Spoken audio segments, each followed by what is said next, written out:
Hi, this is Accutek Car Audio Visual in Winchester. This is a video of a Ford Transit Connect. We've installed a KENWOOD DMX8021DABS into this using a nice fascia. Replaces the terrible one that's in there.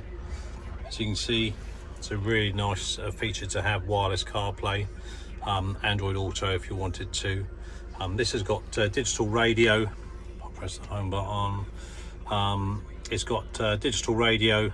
It's got all the HDMI in, telephone, radio, etc.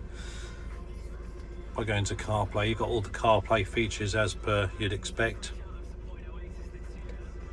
It's also controlled via the volume control one here, which is a nice feature. On this also has got a camera, so it's got a direct camera here.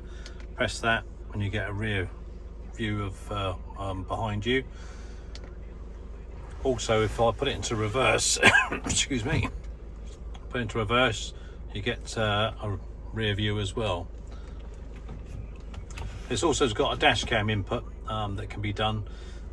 This customer is going to have it done at a later date.